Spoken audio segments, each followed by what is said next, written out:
여러분 안녕하십니까, 진성호입니다. 윤석열 검찰총장을 꽁꽁 묶어 놓으려는 추미애 법무부 장관의 꼼수가 국민들의 지탄을 받고 있습니다.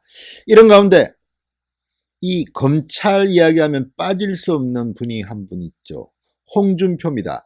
홍준표 전 한국당 대표가 연일 이 추미애발 검찰 대참사에 대해서 문재인 대통령과 추미애 장관을 격하게 비판하고 있습니다. 자, 홍준표 전 대표 모래시계 검사라는 타이틀로 정치계에 입문했던 그 레데르답게 열받아서인지 계속 강한 톤의 글을 페이스북에 올리고 있습니다.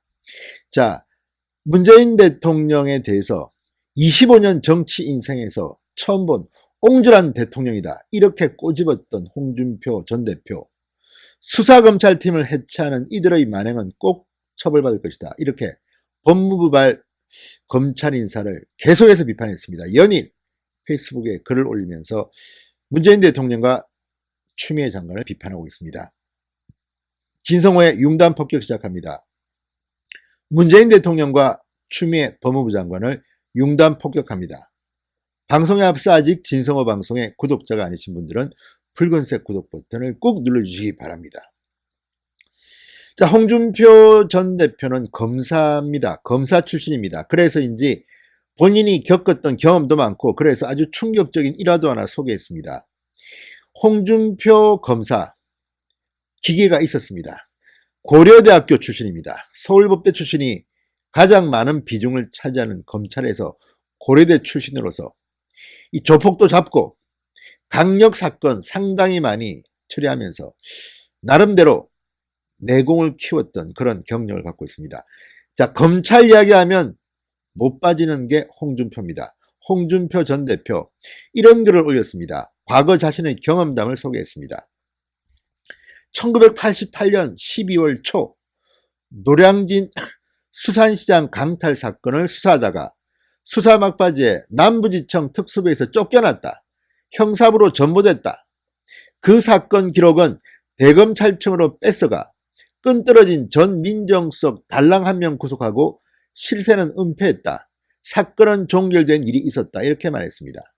과거 노량진 수산시장 강탈 사건 이야기를 꺼냈습니다. 그러면서 최근 검찰에서 벌어지는 불법 인사 파동은 30년 전 노량진 수산시장 강탈 사건을 다시 보는 것 같아 화가 치밀어 오른다. 법무부 장관의 이런 인사권 행사는 살아있는 권력을 수사하는 윤석열 검찰을 막기 위한 직권남용임에도 이를 막지 못하는 야당의 무기력이 참으로 안타깝다, 이렇게 썼습니다.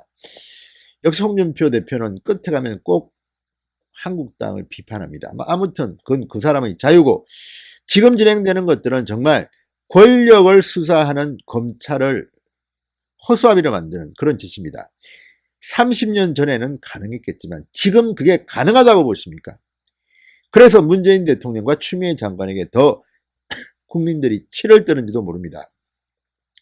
지금 판세가 이상합니다. 문재인 대통령이 추미애 장관이 윤석열 검찰총장을 억압하면 억압할수록 윤석열의 진가는 발휘됩니다. 윤석열의 이름이 너무 유명해졌습니다. 마치 야당의 대표적인 정치인처럼 됐습니다. 왜 그럴까요? 프론트라인에서 문재인 정권에 대해서 강력하게 견제하는 역할을 윤석열이 하고 있기 때문이 아닐까 싶습니다. 지금 검찰들 살아있는 권력을 수사하고 있습니다. 그거 쉬운 일이 아닙니다. 윤석열 사단이라 불리는 이들은 그전에는 윤석열 서울중앙지검장 시절에는 박근혜 이명박 정권의 보수 인사들에 대해서 적폐 수사를 했습니다. 자, 이 일을 할 때는 그렇게 박수를 치던 청와대와 민주당 사람들이 이제 정작 본인들이 관여한 의혹을 수사하기 시작하니까 이렇게 항명을 하네, 뭐 하네, 감찰을 해야 되겠네, 윤석열 검찰을 억압하는 것 아닌가 걱정이 됩니다. 자, 사람의 운명이란 참 기묘합니다. 한동훈 대검 반부패 강력부장,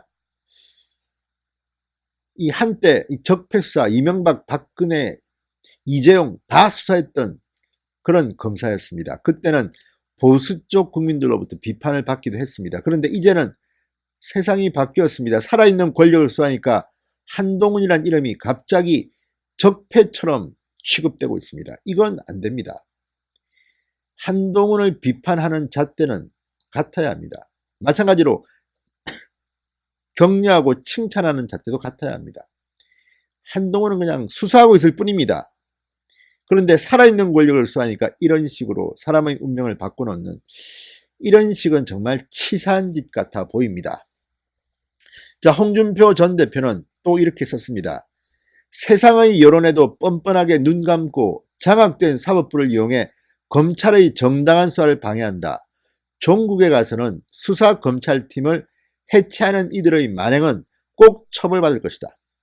좋은 일을 하면 좋은 결과가 있고 나쁜 일을 하면 나쁜 결과를 받는다는 뜻의 선인선과 악인 악과를 굳게 믿는다. 이렇게 썼습니다. 자, 홍준표 전 대표는 인사가 단행된 뒤에도 페이스북에 이런 글을 올렸습니다. 자기가 임명한 검찰총장을 압박하기 위해 현역 의원을 법무부 장관에 임명하고 검찰 인사로 검찰총장을 허수아비로 만들려는 정권은 내 정치 25년 동안 처음 본 옹졸한 대통령이다. 관제 여론조사로 정권의 명맥을 유지하고는 있으나 그것도 4월 총선에서 결판이 날 것이다. 이렇게 현 정권을 겨냥했습니다. 자, 홍 전 대표가 올린 글은 윤 총장 의견을 듣지 않고 검찰 간부 인사를 단행했다는 야권 비난에 검찰총장이 저의 명을 거역한 것이라는 추미애 장관의 국회 발언과도 무관하지 않아 보입니다. 검찰의 생리를 잘 아는 홍준표 전 대표, 윤석열 총장에 대한 문재인 정권의 압박에 대해서 연일 냉폭 퍼붓고 있습니다. 잘하고 있습니다. 진성호의 윤감 폭격이었습니다. 여러분 감사합니다.